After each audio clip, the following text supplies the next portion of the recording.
Hello दोस्तों, स्वागत है आप सभी का हमारे यूट्यूब चैनल पे।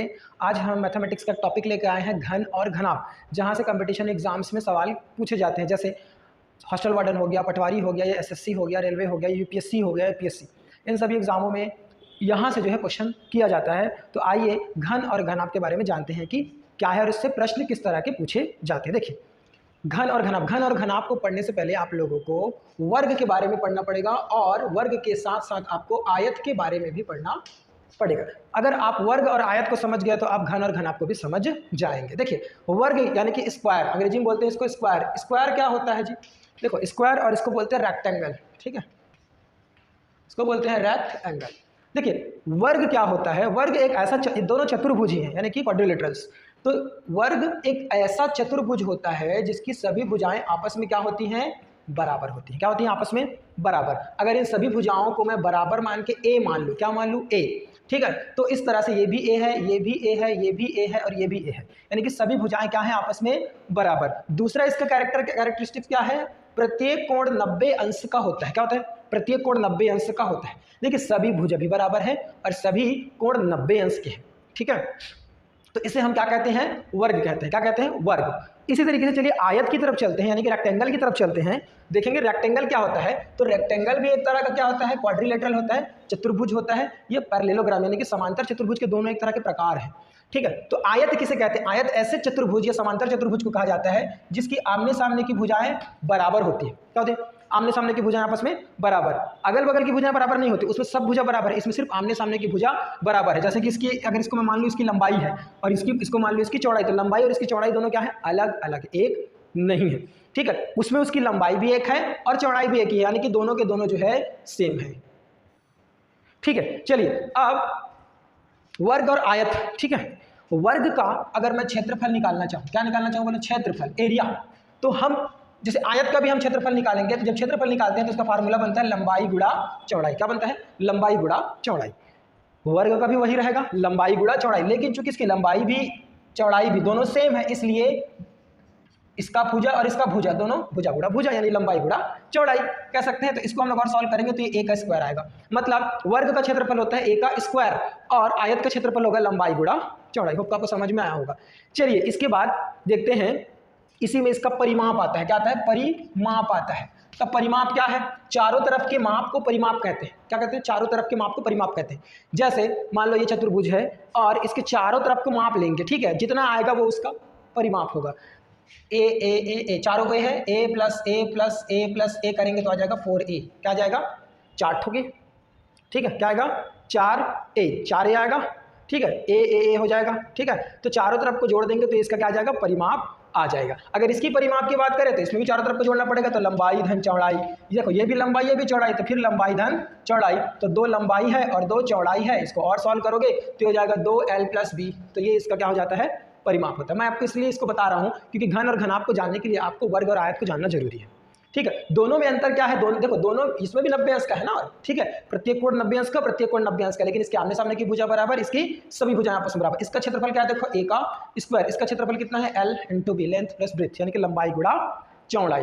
अब चूंकि ये 2D स्ट्रक्चर है, कैसा स्ट्रक्चर है? बोलो 2D, 2 डायमेंशनल स्ट्रक्चर है। इसमें 2 ही डायमेंशन है, लंबाई है और चौड़ाई है, ठीक है। लेकिन हम अज्यूम करें इसी से एक 3D स्ट्रक्चर बनाने की। 3D स्ट्रक्चर मतलब 3 डायमेंशन वाला, जैसे कि लंबाई और चौड़ाई तो है, इसमें ऊंचाई भी आ जाए। जैसे आप इस डिब्बे को आप देख सकते हैं, इस डिब्बे को अगर आप देखेंगे, ठीक है, तो इस डिब्बे को आपको ये नजर आएगा कि इसकी एक लंबाई भी है, इसकी एक चौड़ाई भी है, ये चौड़ा इतना है, ठीक है, ये लंबा इतना है, और इसकी एक ऊंचाई भी है, ठीक है। तो अगर 3 डायमेंशन आ जाए तो 3D। तो अगर मैं क्या करूं, वर्ग को आपस में इस तरह से कुछ वर्ग को लेकर जो डब्बा बना दूं, क्या बना दूं? डब्बे के जैसे चारों तरफ से पैक स्ट्रक्चर बना दूं, तो हमको जो मिलेगा वो कुछ इस तरह से स्ट्रक्चर है। ये देखते हैं, इस तरह से देखिए, ये हो गया वर्ग, ठीक है। और इसी तरीके से ऊपर नीचे दाएं बाएं तरफ भी हमने क्या लगा दिया है? यही वर्ग को लगाकर इस तरह से जो है डब्बा बना दिया। तो ये जो डब्बा भी ना, ये 3D है। क्या है? बोलो 3 डायमेंशनल है। क्यों? क्योंकि इसमें लंबाई है, देखो यहाँ से ये चौड़ाई है, और ये जो खड़ी है ये इसकी ऊंचाई है। तो 3 डायमेंशन है, ठीक है। अगर मैं आयत को लेकर ऐसी डब्बा बना दूं तो कुछ इस तरह से डब्बा मिलेगा हमको, ठीक है। इसमें क्या है? सभी भुजाएं आपस में बराबर है, लंबाई चौड़ाई और ऊंचाई। इसमें क्या होगा? इसमें ऐसा नहीं होगा, इसमें लंबाई चौड़ाई ऊंचाई, ठीक है, तीनों अलग अलग हो सकते हैं, या फिर 2 एक जैसे और एक अलग हो सकता है, मतलब एक न एक अलग रहेगा ही। तो देखो, इस तरह से स्ट्रक्चर बनेगा। तो वर्ग के 6 6 वर्गों को, कितने वर्गों को लिया है हमने? 6। देखो, एक ऊपर एक नीचे, एक दाएं एक बाएं, एक आगे एक पीछे, 6 वर्ग लिया है। उसको हम लोग इसमें क्या कहते हैं? सतह कहते हैं, समतल सतह। तो 6 समतल सतह या फलक बोलते हैं। क्या बोलते हैं? फलक। क्या बोलते हैं इनको? फलक या सरफेस। तो 6 कितने? 6 समतल सतहों को लेकर अगर मैं एक डिब्बा बनाऊं, अगर वो 6 सतह वर्ग है तो कुछ इस तरह से बनेगा, आयत है तो कुछ इस तरह से बनेगा। वर्ग जैसे जो डिब्बा बन रहा है ना 3D, हम उसको घन कहते हैं। क्या कहते हैं? घन। ठीक है। और अगर आयत से कोई डिब्बा बनता है इस तरह से तो हम इसको कहते हैं घनाभ। क्या कहते हैं? घनाभ। इसमें भी लंबाई है, चौड़ाई है और ऊंचाई तीनों है। ठीक है। लेकिन इसकी सभी भुजाएं बराबर होंगी और इसकी सभी भुजाएं बराबर नहीं होंगी। तो ये है घन और ये है घनाभ। अब इसमें बेसिक क्या है जानते हो? इसमें कॉमन क्या है पता है? दोनों में कॉमन क्या चीज है? इसमें 3 चीजें कॉमन है जिसको आपको याद रखनी है। एक है इसका फलक, जिसको अंग्रेजी में बोलते हैं सरफेस। एक है किनारा, इसको बोलते हैं कॉर्नर। और एक है कोना। किनारा नहीं, किनारा, कोना इसको बोलेंगे। ठीक है। कॉर्नर मतलब कोना हो गया, और ये हो गया किनारा। ठीक है, यानी कि एजेस। ठीक है, एजेस। ठीक है। तो फलक होता है इसमें 6। देखो 6 समतल सतह को लेकर इसको बनाया गया। ये ऊपर का एक समतल सतह, नीचे का, दाएं का, बाएं का, आगे का, पीछे का, 6 समतल सतह दोनों में है। कॉर्नर यानी किनारा कितना है सभी में? कोना कितना है? तो कोना अगर देखोगे तो ये कोना है, ये जो कोना है जहां पर जो है फलक लोग आपस में मिल रहे हैं ना, ये कोना है। तो अगर देखोगे तो कुल 8 कोना मिलेगा। कितना कोना मिलेगा बोलो? 8। किनारा एजेस। एजेस क्या? ये जो खड़ी लाइन है ना, किनारा, ये कोंटा, ये जो है ना, ये वाला पट्टी, ये वाला पट्टी, ये वाला पट्टी, ये इसको एजेस बोलते हैं। तो इसमें एजेस कितने होते हैं? 12। कितना होते हैं? 12 होते हैं। तो इसको आपको याद रखना है। ठीक है। देन इसके बाद हम लोग देखेंगे दोनों का क्षेत्रफल, कि इस वर्ग का क्षेत्रफल क्या होगा और इस घनाभ का क्षेत्रफल क्या होगा। चलो देख ही लेते हैं। देखो इसका जो क्षेत्रफल है इसी के जैसा सिमिलर ये रहेगा, और आयत का जो क्षेत्रफल हमने लिखा है उसी के जैसा सिमिलर ये भी रहेगा। आगे चलते हैं हम लोग इसके क्षेत्रफल पर। चलिए आइए देखते हैं। वर्ग से घन बना है और आयत से घनाभ बना है, तो उसका क्षेत्रफल, आयतन और विकर्ण के बारे में देखते हैं। ठीक है। तो हमने पहले वर्ग में देखा था कि वर्ग का जो क्षेत्रफल था वो ए का क्या था? स्क्वायर था, है ना। इसी तरीके से आयत का क्षेत्रफल था लंबाई गुणा चौड़ाई, क्योंकि इसका लंबाई था, ये इसकी चौड़ाई थी। अभी इसमें क्या है? इसमें ये लंबाई है, ये चौड़ाई है, ये ऊंचाई है ना। घन में क्या है? ये ए है, ये ए है, ये भी ए है, मतलब सब ए है। लेकिन इसमें सब ए नहीं है, मतलब सभी भुजाएं आपस में बराबर नहीं है। एक लंबाई, एक चौड़ाई और एक ऊंचाई है ना। ठीक है। तो चलो क्षेत्रफल उसी से बनेगा। जैसे एक सरफेस का क्षेत्रफल क्या है? ए का घात 2। तो इसमें तो 6 ठो फलक है, तो 6 का क्षेत्रफल क्या होगा? 6 ठो ए का घात 2। समझ में आया? मतलब उसका ए का स्क्वायर है, क्योंकि ए का स्क्वायर एक ही सरफेस का कितना है? ए का स्क्वायर। इसमें 6 ठो मिला के घन बना है ना, तो 6 ए का स्क्वायर हो जाएगा। ठीक है। आयतन जो है कैपेसिटी को बताता है कि इसके अंदर कितना कैपेसिटी होगा। तो कैपेसिटी डिपेंड करता है उसके सरफेस एरिया, मतलब उसका बेस, आधार, और उसकी ऊंचाई। तो इसके आधार में तो लंबाई और चौड़ाई है, और इसकी एक ऊंचाई है। चूंकि लंबाई, चौड़ाई और ऊंचाई तीनों है, तो तीनों का हो जाएगा गुणा। तो हो जाएगा ए गुणा ए गुणा ए बराबर हो जाएगा ए का क्यूब। तो इसका आयतन क्या हो जाएगा? ए का क्यूब। ठीक है भाई, किसी चीज़ की कैपेसिटी अगर देखना है कि कितना आएगा, तो किसी भी चीज़ को इसके अंदर डालूंगा तो पहले तो सर इस आधार वाले सतह पर भरेगा, और ये आधार है क्या? लंबाई गुणा चौड़ाई। और इसमें लंबाई और चौड़ाई चूंकि सेम है, लंबाई और चौड़ाई क्या है? चूंकि सेम है, इसलिए ए गुणा ए हो जाएगा, इसमें पहले भरेगा, फिर हाइट के हिसाब से वो भरते चला जाएगा। तो गुणा फिर से ये हाइट, तो ए। ठीक है। तो इस तरीके से ए का क्यूब आ जाएगा। क्या आ जाएगा? का क्यूब। विकर्ण को लास्ट में।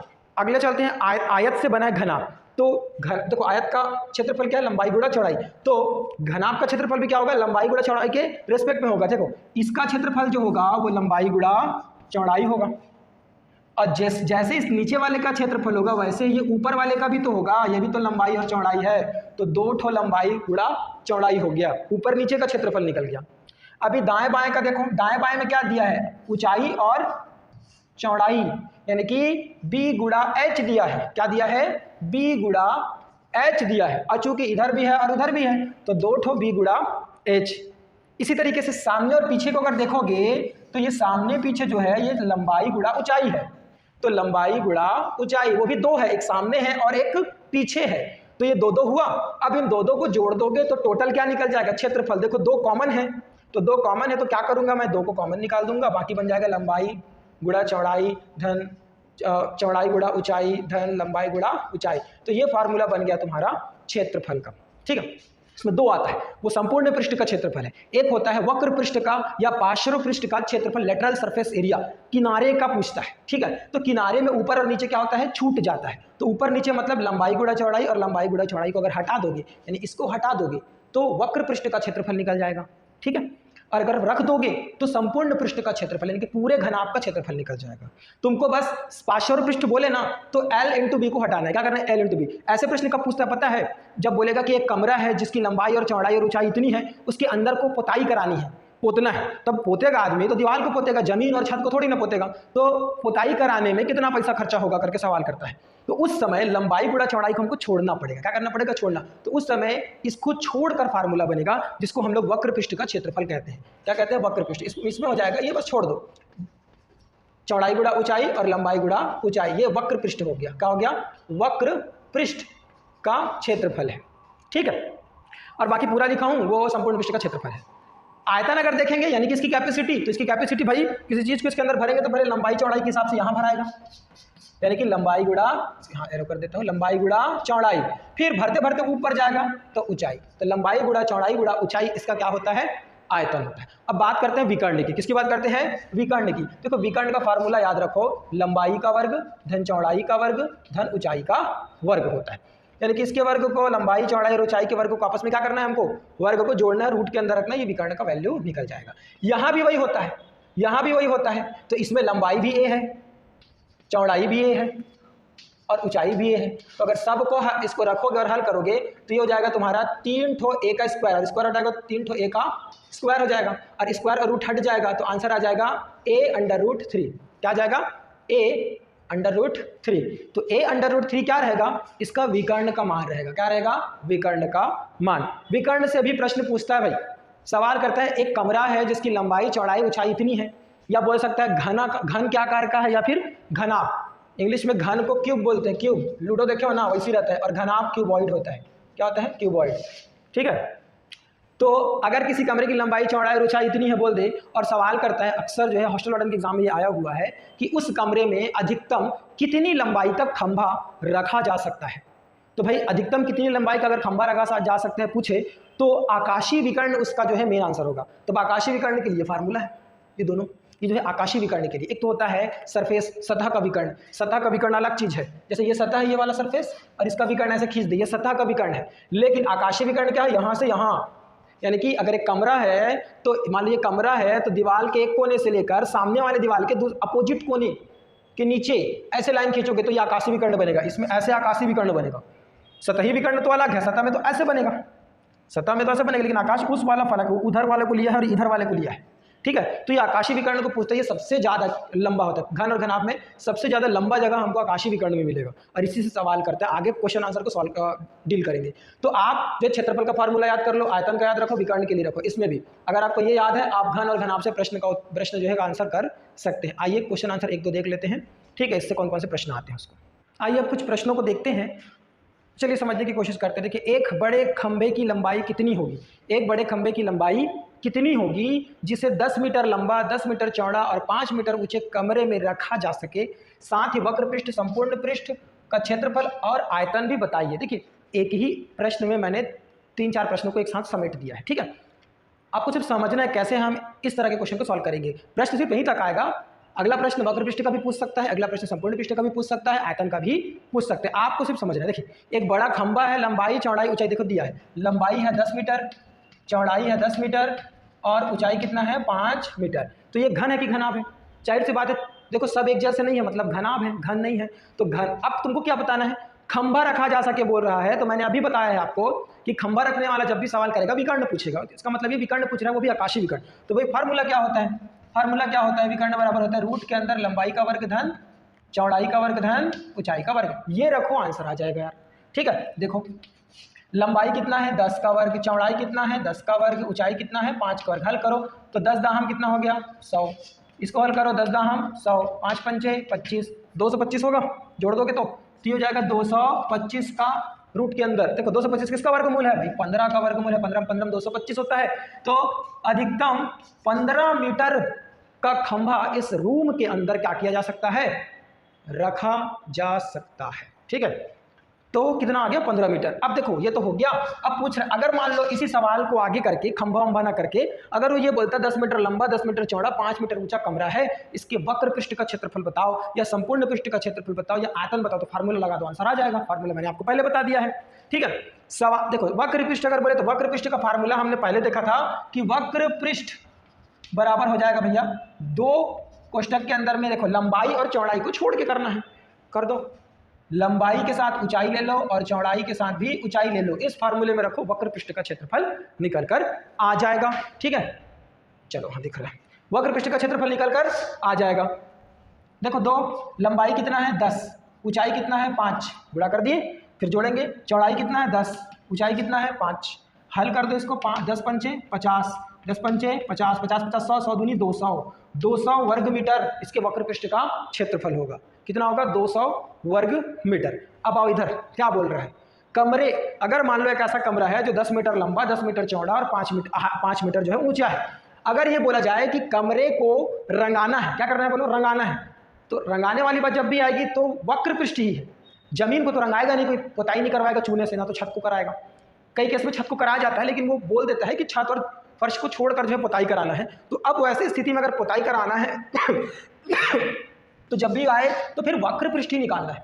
कितना है वक्र पृष्ठ, देखो 200 निकल गया ना वहां से, पुताई कराना है। अब पुताई में खर्चा कितना आएगा भी पूछते हैं, तो भाई खर्चा को कैसे दिया है, देखो 50 रुपया प्रति वर्ग मीटर का खर्चा है, यानी कि हर एक वर्ग मीटर में 50 रुपया खर्चा होगा। और रूम का वर्ग मीटर कितना है 200 वर्ग मीटर है, और हर एक वर्ग मीटर में 50 रुपये चूंकि खर्चा होना है, गुणा कर दो, कुल खर्चा निकल जाएगा। 5 दूनी हो गया 10, और ये 3 जीरो लगा दो, 10,000 रुपये टोटल खर्चा आएगा पूरे रूम को क्या करने के लिए, पोतने के लिए। ठीक है, तो इस तरह से सवाल पूछता है, एकदम आसान रहता है, कोई कॉम्प्लिकेटेड नहीं रहता। अगर बोल दे संपूर्ण पृष्ठ का क्षेत्रफल निकालो, तो संपूर्ण पृष्ठ के क्षेत्रफल का फार्मूला लगा देंगे भाई। क्या कर देंगे, संपूर्ण पृष्ठ के क्षेत्रफल का फार्मूला। क्या है फार्मूला, देखो इसको मैं मिटा के बता रहा हूँ आपको। संपूर्ण पृष्ठ के क्षेत्रफल का फार्मूला लगाएंगे तो क्या बनेगा, इसको आप लिख लिए होंगे। ठीक है, देखो इस चार्ट का यही नेचर है। देखो अगर संपूर्ण पृष्ठ का पूछे, ठीक है, तो फार्मूला क्या होता है, 2l into B plus L into H plus B into H, यही होता है। सबको ले लेंगे, सबको रख दो, आंसर ले आओ। ठीक है, ये 2 का 2 हो गया। ठीक है, क्या हो गया 2 का 2। अब लंबाई कितना है 10, चौड़ाई कितना है 10, लंबाई कितना है 10, ऊंचाई 5 है, चौड़ाई कितना है 10, ऊंचाई 5 है। हल कर दो इसको, 2 को 2 रहने तो 10 दाम कितना हो गया 100, 50, 10 पंचे 50, 10 पंचे 50, ये तो 200 हो गया, 200 दूनी तो 400 हो गया।